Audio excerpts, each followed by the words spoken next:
नमस्कार दोस्तों, सभी को CSTV में फिर से स्वागत है। तो दोस्तों, कस्मो ह्यूमैनिज्म की हमारी जो चैनल है, उस कस्मो ह्यूमैनिज्म की जो जर्नी ऑफ राइट्स की जो शेड्यूल था, तो उसमें हम आ पहुंचे थे पिछले अध्याय में। जो फ्रेंच रिवॉल्यूशन के बाद जो राइट्स की डिक्लेरेशन हुआ था, उस राइट्स का जो डिक्लेरेशन था उसको हम जानते हैं कि इसका नाम है French declaration of rights of mans and citizen, जो कि 1789 में डिक्लेयर किया गया था और उसको फ्रांस की कॉन्स्टिट्यूएंट असेंबली ने एडॉप्ट किया था। उसी के बारे में डिटेल्स में आज हम इस वीडियो में जानेंगे।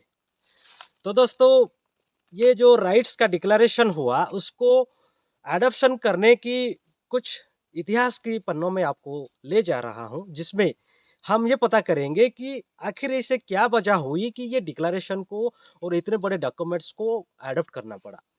तो दोस्तों, ये बात है जो कि 14 जुलाई 1789 की बात है, 1789 की बात है, जब फ्रांस में यानी कि फ्रांस में जो सबसिस्टेंस क्राइसिस बोला जाता है, यानी कि ऐसे कंडीशन था जहां पर बेसिक जरूरतें जो है मनुष्यों की, जैसे खाना, जैसे हमारे कपड़ा, जैसे हमारी शेल्टर, ये जो बेसिक चीज़ों की जो ज़रूरत होती है, उस वो चीज़ें जब हमारी नहीं मिलता है, यानी कि वो खतरे में पड़ जाती है, बंद होने की कगार पे रहती है, तो उसी कंडीशन को बोला जाता है सबसिस्टेंस क्राइसिस, जो फ्रांस में था। तो उसी समय ऐसा वक्त था कि लोगों को खाने के लिए बहुत तरसने पड़ रहा था, क्योंकि उसकी दाम बढ़ा दिए गए थे, इन्फ्लेशन बहुत ज़्यादा था और समाज में विषमता बहुत ज़्यादा थी, टैक्सेशन के रेट बढ़े दिया गया था। तो इसके वजह से फ्रांस के लोगों को जिंदगी बहुत बदतर हो गया था। तो इसके वजह से एक रेवोल्यूशन हुआ, जो सब जानते हैं, फ्रेंच रेवोल्यूशन 1789 में हुआ था। और जब फ्रांस की जो वहीं पे जो राजा थे, मोनार्की गवर्नमेंट जो था वहाँ पर, तो उसको रिजेक्ट किया गया। उसके बाद वहाँ पे जो कॉन्स्टिट्यूशनल असेंबली बनने की ओर जाने के लिए, जो लोकतंत्र की एक बेडरक के रूप में माने जाते हैं, ऐसे राइट्स को डिक्लेरेशन करने के लिए वहाँ के राजा बाध्य हो गए। और जो चीज़ें उभर कर आई वो एक महान डॉक्यूमेंट था। उस डॉक्यूमेंट को हम French declaration of rights of mans and citizens 1789 के रूप में जानते हैं। तो दोस्तों, उसी जो डिक्लेरेशन था उसमें लगभग जो कि नेशनल कॉन्स्टिट्यूएंट असेंबली और एक नई तरह की संविधान बनाने की सोच वहाँ से उभर कर आया था। तो वो डॉक्यूमेंट बनने के पीछे और डिक्लेरेशन अडॉप्शन करने के पीछे बहुत बड़े बड़े फिलोसोफर्स का उसमें इंस्पिरेशन था। तो उसमें बहुत बड़े जो उनकी आइडिया से उभर कर आई थी, एक नाम है थॉमस जेफरसन, जो कि हम पहले कुछ वीडियो में देखे थे, जो कि वर्जीनिया राइट्स और अमेरिका की जो सॉवरेंटी और उसकी कॉन्स्टिट्यूशन बनाने में उसका जो कंट्रीब्यूशन था, उनको कुछ इंस्पिरेशन मिलता है। तो दूसरा जो है जीन जैक्स रूसो, एक सोशल कॉन्ट्रैक्ट जिनकी थ्योरी था, उनसे कुछ इंस्पिरेशन आया था। और फिर उसके बाद जो उनका नाम है आबे इमानुएल जोसेफ, उनका भी उसमें बहुत बड़ा योगदान था वो डॉक्यूमेंट्स को प्रारूप तैयार करने में। उसके साथ साथ मिराबो और मोंटेस्क्यू, ये जो फिलोसोफर्स थे, उनकी कुछ इंस्पिरेशन से डॉक्यूमेंट आया था। और इस जो राइट्स था उसमें लगभग 17 आर्टिकल्स थे। 17 आर्टिकल्स ये बहुत इम्पोर्टेंट रहती है। तो दोस्तों, आइए जानते हैं कि क्या क्या वो अधिकार थे जो कि वहाँ पे मैन एंड सिटीजन्स, ये दोनों के राइट्स को इंश्योर करने के लिए उसको बताया गया था। तो सबसे पहले जो डिक्लेरेशन था वहाँ का, जो आर्टिकल 1 है, वो 1 आर्टिकल में क्या था आइए हम जानते हैं। तो आर्टिकल 1 में जो सबसे लिखा गया था कि मैन आर बॉर्न फ्री, कि इंसान जो है वो बिल्कुल मुक्त पैदा होती है और अधिकारों के मामले में और उसके साथ साथ गरिमा के मामले पे वो सब समान है, यानी कि कानून के आगे सब समान है। तो दूसरा आर्टिकल ये है कि किसी भी पॉलिटिकल इंस्टीट्यूशन, चाहे वो स्टेट हो चाहे कोई ऑर्गेनाइजेशन हो, तो उनका जो गोल है वो सिर्फ नागरिकों का, वहाँ पे रहने वाले लोगों का कल्याण करना। ऐसे कुछ भी वो काम नहीं करेंगे जो वहाँ के नागरिकों की कल्याण की हनन कर सके। जो तीसरा आर्टिकल है जो कि सॉवरेनिटी का है, यानी कि जो एक राष्ट्र का सार्वभौम जिसको बोला जाता है, यानी कि राष्ट्र की जो प्रभुत्ववाद है, राष्ट्र की जो पावर है, वो खुद स्वयं संपूर्ण है। और उसको क्या करेगा कि कोई भी इंसान, कोई भी इंडिविजुअल उस राष्ट्र का और उस नागरिक का उस राष्ट्र को हनन नहीं कर सकता। ये तीसरा आर्टिकल है। और जो चौथा आर्टिकल है उसमें इंडिविजुअल लिबर्टी यानी कि व्यक्ति का स्वतंत्रता की बात में बोला जाता है कि पॉजिटिव वे से यानी कि सकारात्मक तरीके से नागरिक अपनी स्वतंत्रता की एक्टिव करेंगे यानी कि स्वतंत्रता को कामकाज में लाएंगे। तो दोस्तों जो आगे जो है पांचवा आर्टिकल जो है आर्टिकल 5 कि लॉ क्या करेगी कि किसी चीज को बंद करेगी और किसी चीज को बंद नहीं करेगी। यानी कि लॉ का एक अधिकार है कि किसी चीज को बंद करेगी। क्या बंद करेगी कि जो ऐसा कुछ कानून होगा कि ऐसा कुछ कार्य होगा जो इंसान के हित में नहीं होगा तो उसको बंद करेगी।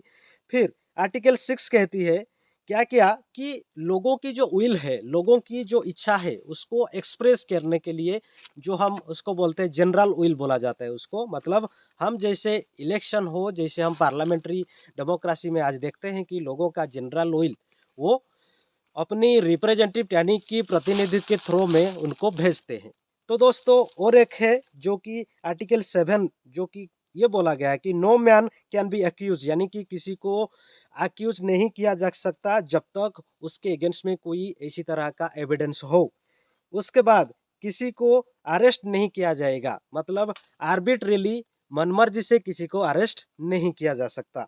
ये आर्टिकल 7 है।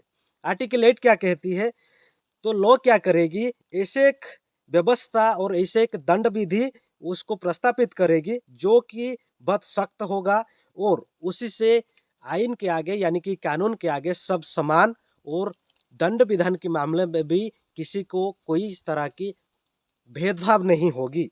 आर्टिकल 9 क्या कहती है यानी कि आर्टिकल 9 कहती है any man being presumed innocent until he is declare culpable यानी कि जब तक उसके खिलाफ कोई प्रमाण नहीं मिलता तो उसको गुनहगार साबित नहीं किया जाएगा। आर्टिकल 10 कहती है कि किसी भी इंसान को अपनी मर्जी से कोई भी धर्म वो मान सकता है, किसी भी चीज को वो मान सकता है, प्रोपागेंड कर सकता है। आर्टिकल 11 ये कहती है कि कोई भी इंसान यानी कि हर इंसान अपनी मुक्त विचार को प्रकट कर सकता है, यानी कि फ्री थॉट और फ्री ओपिनियन की बात भी किया गया है।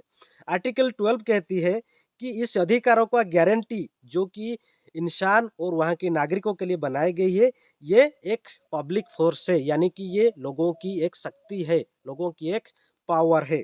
आर्टिकल 13 कहती है कि उनकी जो पब्लिक फोर्स है यानी कि जो राइट्स उसको मेंटेनेंस करने के लिए यानी कि उनको बनाए रखने के लिए, उनको सुनिश्चित करने के लिए जो भी कार्य करना चाहिए वो सरकार यानी कि वहाँ की एडमिनिस्ट्रेशन प्रशासन करेगी।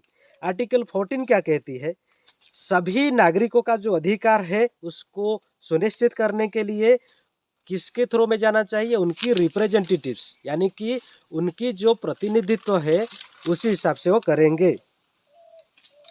तो आर्टिकल 15 कहती है कि समाज का क्या अधिकार है कि किसी तरह की उनकी जो प्रशासन है उसके तरह ये बताती है कि the society has the right of requesting an account from any public agent office administration यानी कि जो प्रशासन है उसकी जवाबदारी किसी भी इंसान मांग सकती है, किसी भी इंसान उसकी दावा कर सकती है।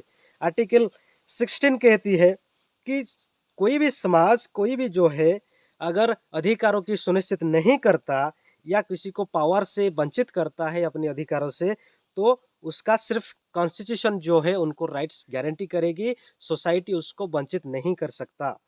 तो दोस्तों जो 17 आर्टिकल है आखिरी का जो है वो प्रॉपर्टी के बारे में लिखा गया है कि किसी का भी प्रॉपर्टी को मनमर्जी से कोई एक इंसान उससे छीन नहीं सकता, यानी कि किसी को जो राष्ट्रीय संपत्ति है उससे बेदखल नहीं किया जा सकता, वंचित नहीं किया जा सकता और जहां पर भी जरूरत पड़े इसको कानूनन तरीके से काम किया जाएगा, यानी कि उसकी प्रमाण को दिखा जाएगा, प्रमाण को कलेक्ट किया जाएगा, उसके बाद उसी चीज को कानूनी तरीके से संपादन किया जाएगा।